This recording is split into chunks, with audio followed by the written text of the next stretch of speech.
Seseorang di Indonesia mengalami sakit aneh selama berbulan-bulan. Tubuhnya terus melemah tanpa penyebab yang jelas. Keluarganya percaya ada energi gaib yang dikirim kepadanya. Ketika pengobatan medis tidak memberikan jawaban yang pasti, akhirnya dibawa ke pengobatan alternatif. Dan di sanalah muncul klaim yang mengerikan bahwa di dalam tubuhnya terdapat kiriman santet. Lalu muncul satu pertanyaan yang terus menghantui banyak orang hingga hari ini.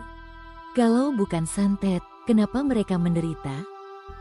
Apakah santet benar-benar nyata atau hanya efek dari pikiran manusia? Di berbagai daerah di Indonesia, santet bukan sekadar cerita lama. Bagi sebagian orang, santet adalah ancaman yang nyata. Sesuatu yang dipercaya mampu mengirim penyakit, penderitaan, bahkan kematian tanpa harus menyentuh korbannya secara langsung. Kepercayaan ini telah hidup selama ratusan tahun. Ceritanya diwariskan dari generasi ke generasi.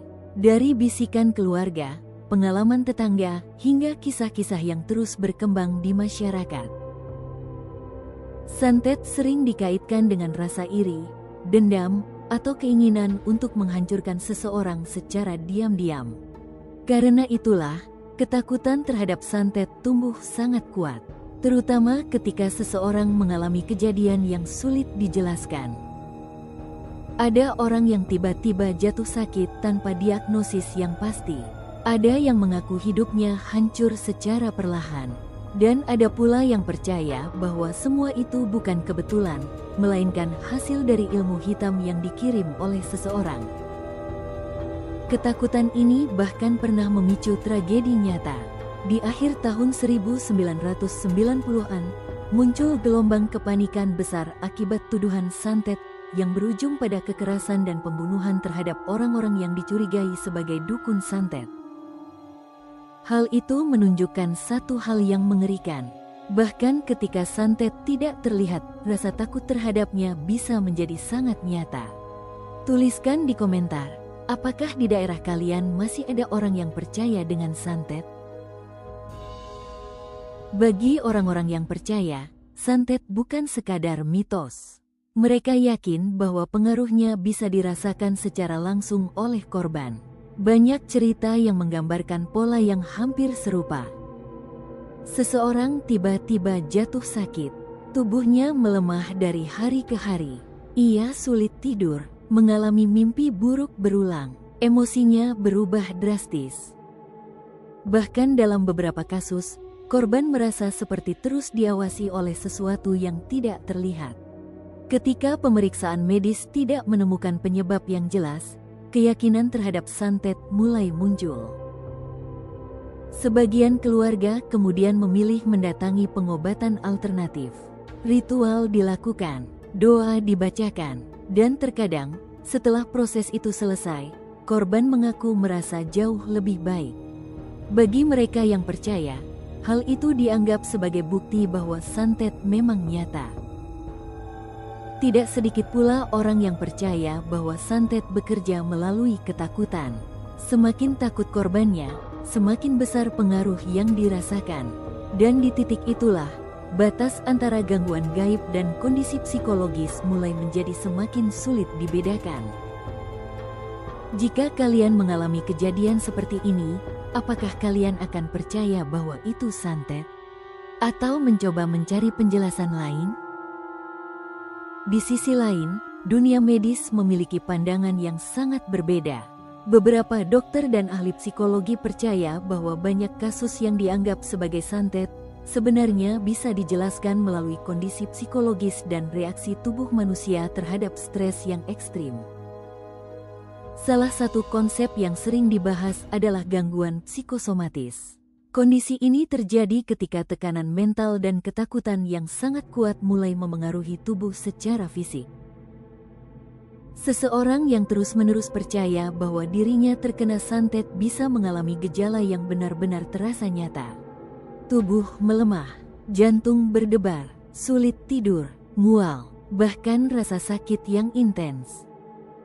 Dalam dunia psikologi, ada juga istilah nocebo effect. Ketika seseorang percaya bahwa sesuatu yang buruk sedang terjadi pada dirinya, tubuh dapat bereaksi seolah ancaman itu benar-benar nyata. Dan ketakutan perlahan berubah menjadi penderitaan fisik. Namun masalahnya, tidak semua kasus mudah dijelaskan. Dan justru disitulah perdebatan tentang santet terus hidup hingga sekarang. Menurut kalian, apakah pikiran manusia benar-benar bisa menciptakan penderitaan dan rasa sakit sebesar itu? Meski banyak penjelasan ilmiah telah diberikan, beberapa kasus tetap meninggalkan tanda tanya besar. Ada video-video viral yang menunjukkan seseorang mengaku mengeluarkan paku, beling, atau benda aneh dari tubuhnya setelah menjalani ritual tertentu. Ada pula orang-orang yang mengalami sakit bertahun-tahun tanpa diagnosis yang jelas, lalu mengaku sembuh setelah menjalani pengobatan spiritual. Bagi sebagian orang, semua itu hanyalah trik, manipulasi, atau efek sugesti yang sangat kuat. Namun bagi yang lain, pengalaman itu terasa terlalu nyata untuk dianggap sekadar kebetulan. Dan mungkin, disinilah santet tetap bertahan hingga hari ini. Bukan karena semua orang melihatnya, tetapi karena terlalu banyak orang merasa pernah mengalaminya. Sekarang tuliskan pendapat kalian di komentar.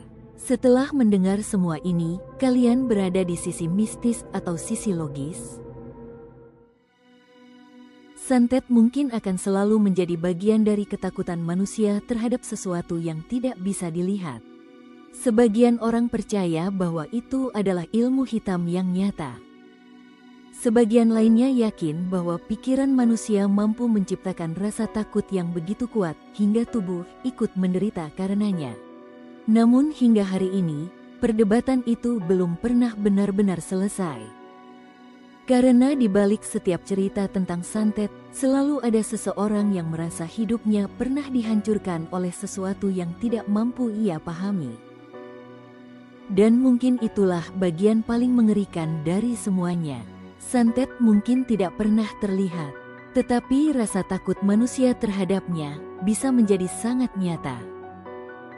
Jika kalian suka pembahasan misteri seperti ini, jangan lupa subscribe ke Fakta Misterius 404 dan tuliskan pendapat kalian di komentar.